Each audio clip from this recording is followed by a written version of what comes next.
Hi everybody, welcome to class. Just our next class on Tantra. And this is continuing on with our book, Lama Yeshe's great book, Introduction to Tantra, Vision of Totality, and sort of a way of introducing Tantra as its practice in the Gelugpa tradition. And this class in particular, we're just going to look at the third of the three principal paths, that being wisdom realizing emptiness. We've looked at renunciation and bodhicitta, or the awakening mind. Now we're looking at wisdom, or wisdom realizing emptiness, or wisdom realizing the ultimate nature of things. So I'll start with a recitation of the Heart Sutra for auspiciousness here. Homage to perfection, wisdom, the Blessed Mother. Thus I've heard at one time the Blessed One was dwelling in Rajgir and Masvalter's mountain, great assembly of monks and nuns and a great assembly of bodhisattvas. At that time the Blessed One was absorbed in the concentration of countless aspects of phenomena, called profound illumination. Also at that time Spirit Gelugpa, the bodhisattva, the great being, was looking perfectly at the practice of profound perfection of wisdom, looking perfectly also at the five aggregates, being empty of inherent existence. Then through the power of Buddha, Venerable Shariputra said to Spirit Gelugpa, the bodhisattva, the great being, how should a son of the lineage train who wishes to engage in the practice of profound perfection of wisdom? Thus he spoke, and Spirit Gelugpa, the bodhisattva, the great being, replied to Venerable Shariputra as follows. Shariputra, whatever son or daughter of the lineage wishes to engage in the practice of profound perfection of wisdom should look perfectly like this. Subsequently, looking perfectly and correctly also at the five aggregates, being empty of inherent existence. Form is empty, emptiness is form. Emptiness is not other than form, and form is not other than emptiness. Likewise, feeling, discrimination, compositional factors, and consciousness are empty. Shariputra, like this, all phenomena are emptiness, having no characteristics, do not produce and do not cease. They have no defilement, no separation from defilement, they have no decrease and no increase. Therefore, Shariputra, in emptiness, there is no form, no feeling, no discrimination, no compositional factors, no consciousness. There is no eye, no ear, no nose, no tongue, no body, no mentality, no form, no sound, no smell, no taste, no tactile object, no phenomenon. There is no I element and so forth, up to no mentality element, and also up to no element of mental consciousness. There is no ignorance, no exhaustion of ignorance, and so forth, up to no aging and death, no exhaustion of aging and death. Likewise, there is no suffering, origin, cessation, or path, no exalted awareness, no attainment, and also no non-attainment. Therefore, Shariputra, because there is no attainment, bodhisattvas rely on and abide in the perfection of wisdom, and their minds have no obstructions and no fear. Passing utterly beyond perversity, they attain the final nirvana. Also, all Buddhas reside perfectly in the three times, having relied upon the perfection of wisdom, became manifest complete Buddhas in state of unsurpassed, perfect, complete enlightenment. Therefore, the mantra of perfection of wisdom, the mantra of great knowledge, the unsurpassed mantra, the equal to the unequal mantra, the mantra that thoroughly pacifies all suffering, since it's not false, should be known as the truth. The mantra of perfection of wisdom is proclaimed, Tayata, Om Gada Gada Paragada Parasamgadi Bodhisoha. Shariputra, bodhisattva, great being, should train the profound perfection of wisdom like this. Then the Blessed One arose in that concentration, said to Spirit Gelugpa, the bodhisattva, the great being, that he's spoken well. Good Osanalin, just like that, since it's like that, just as you have revealed, in that way the profound perfection of wisdom should be practiced, and Tathagatas will also rejoice. When the Blessed One had said this, Venerable Shariputra, Spirit Gelugpa, the bodhisattva, the great being, the entire circle of disciples, as well as worldly beings, gods, humans, demigods, and spirits, were delighted and highly praised what had been spoken by the Blessed One. Okay, so with that, we'll just take just a short little setting our intention here. So we can take refuge from our hearts. We say, I and all sentient beings, until we achieve enlightenment, go for refuge to Buddha, Dharma, and Sangha. Taking refuge in the three jewels, particularly the Dharma jewel, being really at its heart the wisdom realizing emptiness. That's what we really take refuge in. That sort of core teaching of the Buddha, the core medicine, so to speak, where Buddha is the doctor and all the Sangha are the nurses and EMTs. The medicine we're giving ourselves and all sentient beings to alleviate suffering is wisdom. And now setting our intention of bodhicitta, everything we do, may it be dedicated karmically for the awakening, the enlightenment, and liberation of all sentient beings. May we become Buddha, that we lead all sentient beings to enlightenment, that they become Buddhas as well. Okay, so I just want to keep this short, and the reason, I'll just make a few remarks, is I think I've done a lot of other classes on emptiness. Like I sort of think probably some people are like, I want to get out of samsara, by realizing it is just don't, so I don't have to listen to this guy do any more classes on emptiness, all his intellectual posturing on emptiness and Western philosophy and stuff. So that sort of bad joke being aside, we've done a lot of courses in our sutra sections on the three principal paths and all the different classes we did on wisdom realizing emptiness. In particular, Tsongkhapa's discussion presentation of emptiness, as well as even looking at the two truths debate, looking at the different views, we could say the sort of emptiness of self and emptiness of other, discussions of emptiness. So there's a lot of videos already. I don't think we have to go over this again. I sort of point in the direction of that if you'd like to look, in particular, even if you just wanted to look at the course on the three principal paths together. That might be the first course that we did together and recorded a few years ago now. Or even just the classes I was doing on the 6 flavors of emptiness from Geshe Michael Roach. I think I did those classes, these shorter little videos from Khoisan, the holy mountain and seat of Shingon Buddhism and resting place of a great Buddhist saint and enlightened being, sort of the Guru Rinpoche of Japanese people, Kukai Kobaraishi. So that's there. So what I did want to show a little bit is some books that I really like on emptiness. In the Gelugpa tradition in particular. So there's a million books of emptiness now. I've had a few friends over the years, it's very flattering, saying you should write a book on Western philosophy, emptiness, this and that. And very, very sweet. I'm too old to do that now. My brain's really gone with all the years of jet lag being a flight attendant. But also there's enough books out there on this. We don't need more books on emptiness. We need more people meditating on emptiness. And so the books that I like, this was the one that was recommended to me by my dear friend and teacher, David Gonzalez Venerable Sangsaring. This book is probably, when was this? 2012, my goodness. So it's a little bit old now, but it is, this might be, I don't say the best book I've read as a presentation on wisdom realizing emptiness, but if it isn't the best, it's certainly up there in the top 3 or so. It's by Khensur Jampa Techok, who says that the became monk at age of 8, studied major Buddhist treatises at Serajay, and received the Charya degree in Varanasi. So he was appointed as the abbot of Jay College of Serajay Monastery in India, Serajay Monastic University in India, position he held for 6 years. Scholar and practitioner and author of Transporting Adversity to Joy and Courage and Kindness to Others. I haven't read those books. But anyway, this book is called Insight into Emptiness. There you go. Nice green book. And this is a fabulous book. I haven't read it in years, I'll be honest with you, but it's an amazing, amazing book and presentation. Probably everything you need to know about emptiness as is presented in the Gelugpa tradition is in this book. Another one, which is fabulous, and it's a lot shorter, is Guy Newland's Introduction to Emptiness, Tsongkhapa's Great Treatise on the Stage of the Path. This is a commentary and presentation of Tsongkhapa's discussion of wisdom realizing emptiness in the Lamrim Chenmo. So Guy Newland's one of the ones that helped do the translation presentation of the hardcover 3-volume set of J. Tsongkhapa's masterwork, Lamrim Chenmo. And again, this book's 2008, and it's only, it's about 120 pages or so, so fairly short, as you can see. Excellent book, just an excellent presentation, super well written and thought out and everything. So another one, this might be one of the best ones to read actually, because it's such a short presentation, so clear and so awesome. Another one's an old classic that I like by the great Thupten Jinpa, who's His Holiness Dalai Lama's translator and a master Geshe, and he has his PhD in philosophy, so Western philosophy, I think from Cambridge or Oxford. Cambridge, here we go. BA and PhD from Cambridge, and president of Institute of Tibetan Classics in Montreal. He's done so much wonderful things. It's really hard. They always say in people's Namtar, it's hard to come to the end of a discussion or presentation of this person's good qualities or virtues. But Thupten Jinpa is an absolute earth shaker. So if I'm not mistaken, this one here might even be his PhD thesis. I can't remember now. It came out in 2002. And wow, it's beautiful. Dedicated to his great teacher, one of the greatest Gelugpa Lamas of the 20th century, Kyabje Zemi Rinpoche.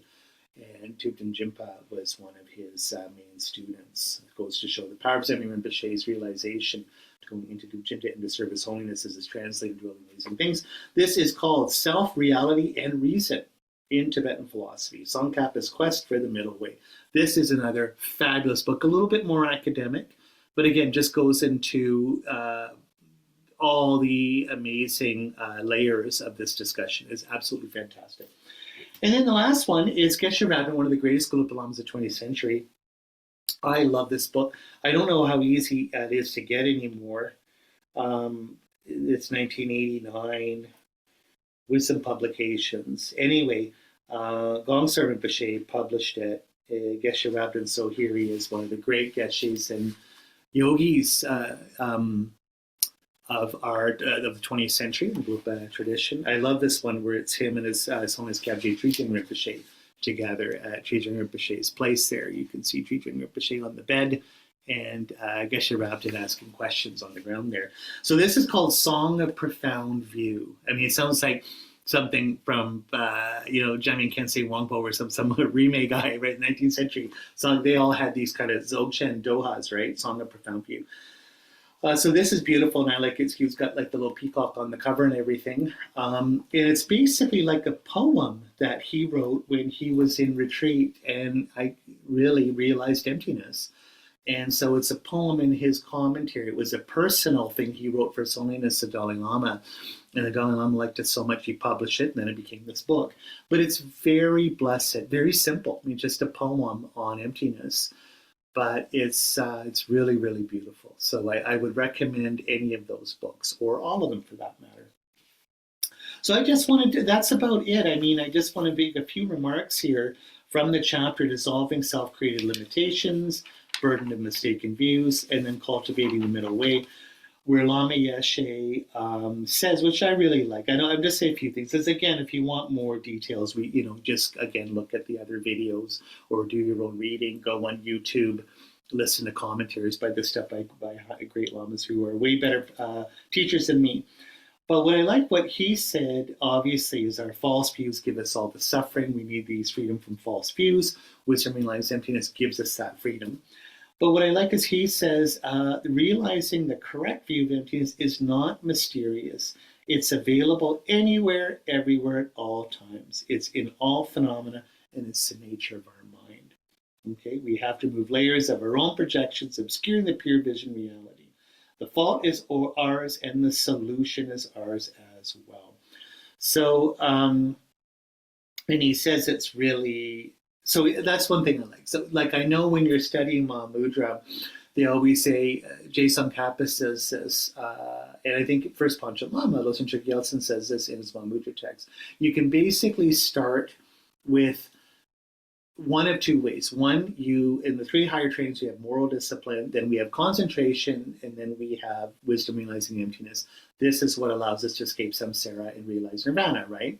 So, in other words, it's shamatha and then vipassana, based on your sila or good morality. That's what allows you not to have a concentrated, attached, distracted, addicted mind. So it allows me to concentrate. Once I have total concentration of tranquil biting, then I can meditate on emptiness. So that's the one way of doing it. So in other words, we get concentration first, then we get the view, so to speak, right? But the other way of doing it is, again, they practice this a lot in the Nyingma tradition, for instance, is to establish the view first and then go and meditate. So, in other words, we'll start with, and they do like concentration. I'm not saying like, this kind of cartoon view, the Nyingma tradition's attitude towards meditation. I'm just saying another way of doing it is what we sort of study and meditate a little bit on emptiness, and then work on making it set like a cake by working on our concentration. And in the Gelugpa tradition, we always say concentration first, then go to shamatha, then go to vipassana. But technically, there's no reason at all times during the day you can't just do vipassana. In other words, the other way too is at any moment just think of emptiness, go through it. So what Lama Yeshe says is we can do this by doubting everything, not in a cynical way, but a skeptical way. In other words, see that things appear concrete and dualistically separate from me, but the more I meditate on emptiness and think about it, argue with myself and contemplate it, all the time I see that this isn't true. This is the falsity that keeps me in samsara.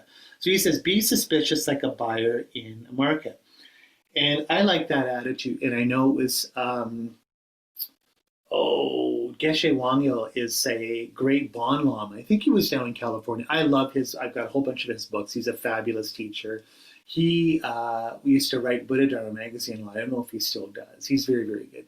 But one thing, he was sort of making fun of his Western North American students, and he said, you guys are more skeptical buying stuff online, like off Craigslist or Facebook Marketplace, than you are about your own spiritual practice, your own spiritual experiences, in your own day-to-day life. And he's like, everything you experience spiritually, you trust, even if it's wrong. All your own views and opinions, you trust, even if they're wrong. All your interactions and relationships, again, you never doubt them. But he's like, when you're shopping, you've got a very clear, good, logical, reasonable, empirical, and pragmatic mind. You know, it's like, I'm not giving you that e-transfer or a PayPal till I see the product. You know, show me this card, make it run. I want to try on, you're selling me used sweaters. I'm going to try them on, make sure I like them, then I'll give you the money. And he's like, why don't, and he said, even what's funny, we don't even, like, you know, going to different Dharma centers and different teachers, different practices in our own, you know, meditation experience. He's like, we're more skeptical getting a roommate. We interview the roommate, go through a security credit check, whatever, to make sure that, you know, they're not some crazy psycho or whatever moving into us, or someone who won't pay rent. We're very skeptical with that, and yet we're not skeptical at all when it comes to our own practice, our own views. And so he said, have that same attitude towards the Dharma, towards everything in your life. And again, there's a difference between skeptical and using your reason and being cynical, where it's like nihilistically doubting everything, even for the sake of doubting it, right? So we always say, you know, just like Buddha said to, you know, like if you're buying gold or again, buying anything, we have to, you know, test it, you know, weigh it, measure it, you know, bite it, everything to make sure we're not getting scammed. We have to do the same thing in all of our spiritual practice, all day-to-day life. So, you know, Buddha always says, trust your logic, trust your rational mind, trust your experience, and then trust all the texts. And it's a lot like in Lacanian psychoanalysis, you want the realm of the imaginary, symbolic, and the real. And by triangulating all three, you get to the truth. It's the same here. By triangulating those things, always using those as tools, we're going to get somewhere. So it's a good, healthy form of skepticism. If it, maybe we can even call, I don't like going out on a limb, good old-fashioned pragmatism like you get in William James, one of the great American philosophers who I like so much. In other words, just test it. Test. Think, test, be skeptical in their own lives. So here's a nice little quote he has here, Lama Yeshe, about dreams, which is really, really good. So he says, dreams and emptiness. If we want to understand how we are ordinarily misled by our false projections and how we begin to break free from their influence, it's helpful to think of the analogy of our dream experiences. When we wake up in the morning, where are all the people we were just dreaming about? Where did they come from? Where did they go? Are they real or not? Of course not. These dream people and their dream experiences all rose from our sleeping, dreaming mind. They were mere appearances to that mind. They were only real as long as we remained in the dream state. To the waking mind of the next morning, they are only an insubstantial memory. While we were asleep, they seemed so true as if they were really out there, having a concrete existence quite apart from ourselves. But when we wake up, we realize that they were only projections of our dreaming mind. Despite how real they seem, these people, in fact, lack even an atom of self-existence, completely empty of any objective existence whatsoever.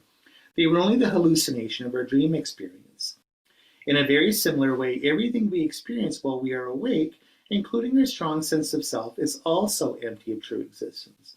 Despite their concrete appearances of existing out there somehow, these phenomena do not, in fact, exist from their own side at all. As long as our ordinary conventional minds functioning are switched on, do these relative phenomena exist for us? If this ordinary mind were to be switched off, these ordinary phenomena would cease to appear to our mind. Okay, the point is that the people and things that make up our sensory world do not exist in a solid, objective way that they appear to us now. These appearances are nothing but manifestations of our ordinary consciousness. They are merely apprehended or labeled by our superstitious mind. Our basic problem is not that things appear to be self-existent, but we accept them as the appearance as if it were true.